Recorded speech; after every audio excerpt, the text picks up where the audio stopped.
بسم اللہ الرحمن الرحیم والصلاة والسلام علی رسولہ الکریم وعلی آلہ وصحبہ اجمعین۔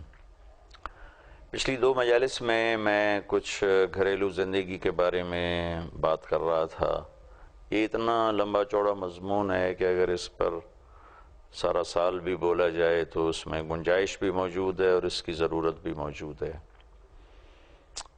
پہلے میں بنیادی بات میں نے یہ کہی تھی کہ شادی کرتے وقت بیٹے اور بیٹی سے پوچھنا کہ آپ کی کیا رائے ہے، کہ یہ اللہ نے بچے کا حق رکھا ہے، بچی کا حق رکھا ہے۔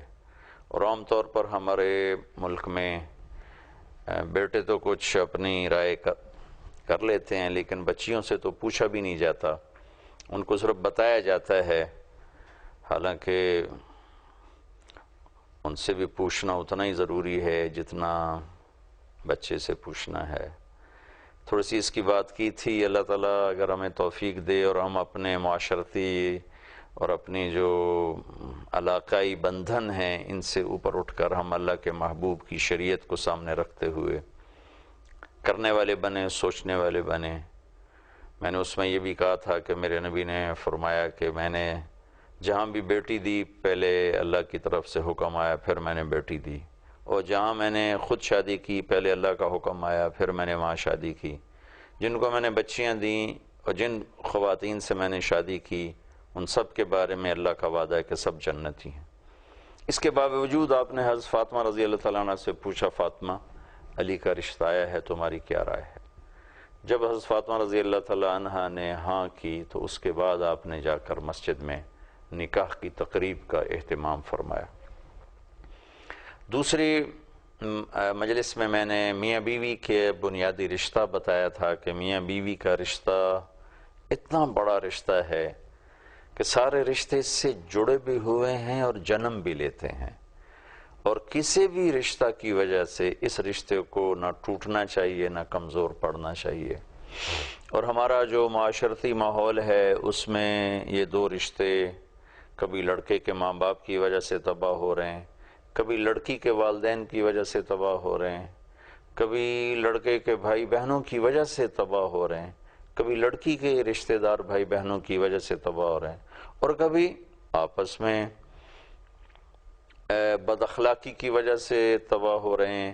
یہ تین بڑے مین فیکٹرز ہیں کہ بچے کے ماں باپ، بچی کے ماں باپ، خود خامند اور بیوی کا اپنا غلط رویہ، اس نے ہماری گھریلو زندگی کو بہت ہی زیادہ خراب کیا ہوا ہے۔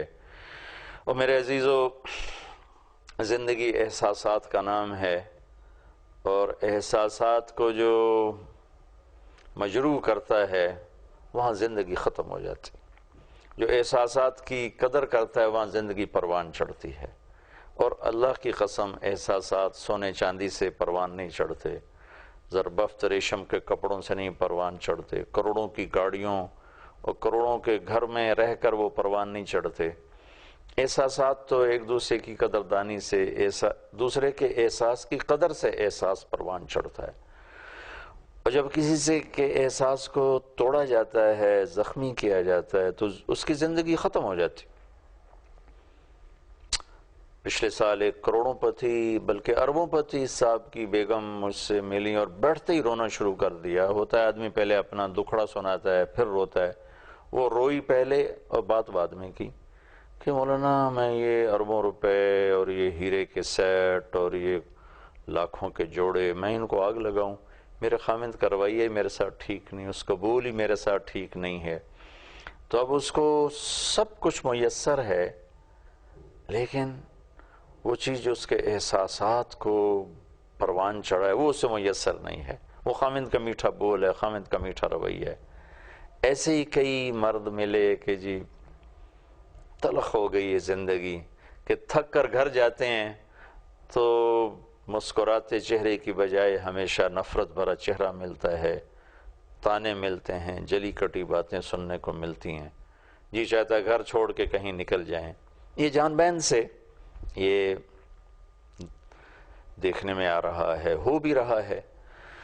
تو میں نے اس میں یہ اہمیت سامنے لانے کی کوشش کی تھی کہ میاں بیوی کا رشتہ ایسا رشتہ ہے کہ دونوں کے ماں باپ بیچ میں ایسے دخل انداز نہ ہوں کہ یہ رشتہ خراب ہو جائے، حتیٰ کہ اولاد بھی ایسی دخل انداز نہ ہو کہ میں نے اشارہ کیا تھا کہ بعض مائیں اولاد کے پیچھے اپنے خامند کو بے عزت کر دیتی ہیں، بعض باپ اولاد کے پیچھے اپنی بیویوں کو بے عزت کر دیتے ہیں۔ سلیم رضی اللہ تعالیٰ عنہ کے خامند ابو طلحہ رضی اللہ تعالیٰ عنہ سفر میں تھے، جس دن وہ واپس آ رہے تھے اسی دن حضرت سلیم کا بچہ بیمار تھا، انتقال کر گیا۔ تو شام کو ابو طلحہ پہنچے تو انہوں نے بچے کو اندر لٹا دیا اور اوپر چادر ڈال دی۔ ابو طلحہ رضی اللہ تعالیٰ عنہ تشریف لائے تو انہوں نے پوچھا بچے کا کیا حال ہے؟ کہا ہدا کا مطلب انہوں نے لیا مر گیا ہے، اور ایک مطلب ہدا کا ہے کہ وہ سکون میں ہے۔ تو انہوں نے سمجھا سکون میں ہے، انہوں نے اس سے مراد لیا تھا کہ بس زندگی ختم ہو گئی ہے۔ وہ مطمئن ہو گئے، رات آرام سے گزاری، صبح اٹھ کے ان کو بتایا کہ آپ کا بیٹے کا انتقال ہو گیا۔ تو حیران ہو گئے، اللہ کی بندی مجھے رات کیوں نہیں بتایا؟ کہ رات آپ سفر سے آئے تھے، آپ تھکے ہوئے تھے، تو مجھے خیال ہے اگر میں نے آپ کو بتایا تو آپ کی یہ رات بھی ساری مشقت میں گزر جائے گی۔ تو اس خاتون کو سلام ہے جس نے اپنے خاوند کے تعلق میں بچے کو بھی داخل نہیں ہونے دیا جبکہ بچہ انتقال کر چکا ہے۔ اتنا ضبط، اگرچہ یہ آج نہیں ہو سکتا، ان کو نبی کی صحبت حاصل تھی، اتنا تو ہو سکتا ہے کہ ہم بچوں کے لیے آپس میں نہ الجھ جائیں، آپس میں نہ متنافر ہو جائیں، اور ایک دوسرے کی رعایت اتنی ضروری رکھی ہے۔ میرے نبی پاک صلی اللہ علیہ وسلم کا فرمان ہے، جب تم میں کوئی شخص دیر سے واپس لوٹے تو گھر نہ جائے، باہر کہیں سو جائے تاکہ اس کے گھر والوں کی نیند خراب نہ ہو۔ اگرچہ آج یہ مسئلہ نہیں ہے، ہم ٹیلی فون پہ اطلاع کر دیتے ہیں ہم پہنچ گئے ہیں، ہم آ رہے ہیں، گھر والے انتظار میں ہوتے ہیں۔ وہاں تو ایسا تھا کہ کوئی وسیلہ ہی نہیں بتانے کا کب پہنچنا ہے، تو اگر اچانک رات کو پہنچیں تو گھر والوں کو تکلیف ہوگی، بچے اٹھیں گے، بیوی اٹھے گی، ماں اٹھے گی۔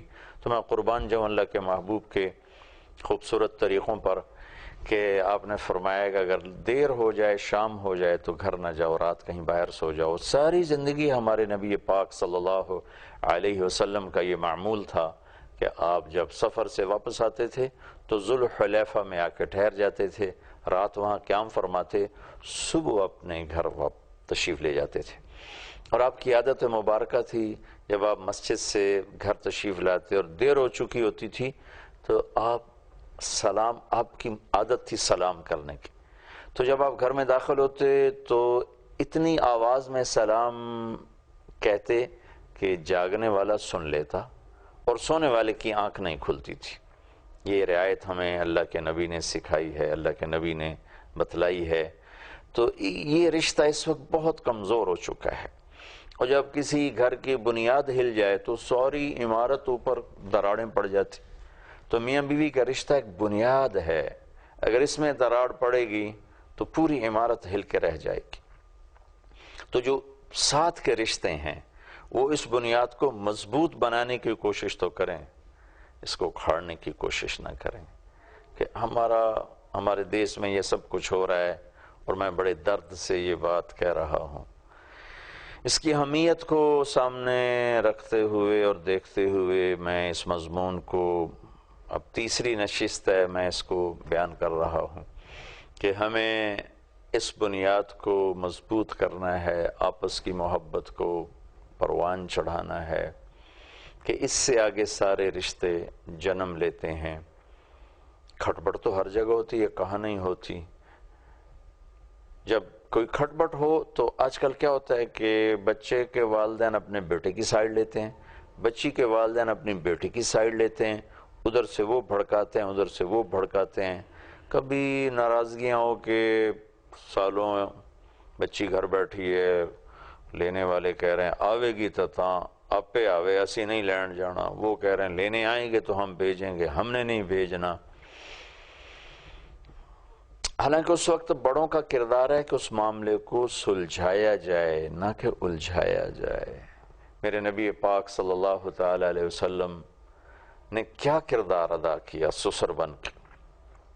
میں بڑے دکھ کے ساتھ یہ بات کہہ رہا ہوں، ایک عورت جب ماں ہوتی ہے تو سراپا محبت ہوتی، جب وہ ساس بنتی ہے تو اس میں آگ بھر جاتی ہے، ایک مرد جب باپ ہوتا ہے تو سراپا شفقت ہوتا ہے، جب وہ سسر بن جاتا ہے تو سراپا تنقید بن جاتا ہے۔ اللہ کرے یہ چیز ہم میں سے ختم ہو جائے۔ اب اپنی بیٹی حضرت فاطمہ رضی اللہ تعالیٰ عنہ جو آپ کے جگر کا ٹکڑا کا، فاطمہ میرے جگر کا ٹکڑا ہے، اور ایک دفعہ آپ نے کہا فاطمہ تو اور میں، اور دونوں بچے کھیل رہے تھے، کہا یہ دونوں بچے، اور حضرت علی سوئے ہوئے تھے اور یہ جو سویا ہوا ہے، کہا فاطمہ تو اور میں اور یہ دونوں بچے اور یہ جو سویا ہوا ہے یعنی حضرت علی، ہم آخرت میں پانچوں کے پانچوں ایک ہی جگہ پر ہوں گے، اکٹھے ہوں گے۔ اتنے بڑے درجات بتلائے، لیکن یہ دنیا ہے، یہاں کھٹپٹ تو ہوتی ہے۔ آپ تشریف لائے تو حضرت فاطمہ رضی اللہ تعالیٰ عنہ غمگین بیٹھی، آپ نے فرمایا بیٹی کیا ہوا؟ کہا یا رسول اللہ میرا اور علی کا جھگڑا ہو گیا۔ تو سبحان اللہ، آپ نے کہا علی کہاں ہے؟ کہا جی باہر نکل گیا۔ تو آپ فوراً نکلے خود ان کی تلاش میں، مسجد میں پہنچے تو آپ مسجد میں لیٹے ہوئے تھے، کمر پہ مٹی لگی تھی، تو آپ قریب آ کر بیٹھے ہو، کہا قم یا ابا تراب، اے ابو تراب اٹھو۔ ابو تراب میں اشارہ تھا کہ علی میاں بیوی میں جھگڑے ہوتی رہتے ہیں، تیری میری محبت ویسے ہی ہے جیسے پہلے تھی۔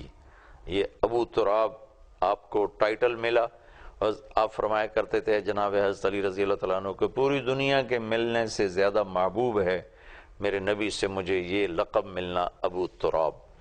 آپ نے حضرت علی کا ہاتھ پکڑا، گھر میں تشریف لائے، چونکہ چھوٹی عمر تھی، حضرت فاطمہ رضی اللہ تعالیٰ عنہ کی عمر کوئی 15 سال تھی جب ان کی شادی ہوئی، حضرت علی رضی اللہ تعالیٰ عنہ کی عمر 21.5 سال تھی جب ان کی شادی ہوئی۔ تو اب ایسے درمیان میں لیٹے، ادھر حضرت علی کو لٹایا، ادھر حضرت فاطمہ کو لٹایا، حضرت علی کا ہاتھ اپنے ناف پہ رکھا، اس کے اوپر حضرت فاطمہ کا ہاتھ رکھا، اس کے اوپر اپنا ہاتھ رکھا، پھر کہا اب تم دونوں مجھ سے کہو ہماری صلح ہو گئی۔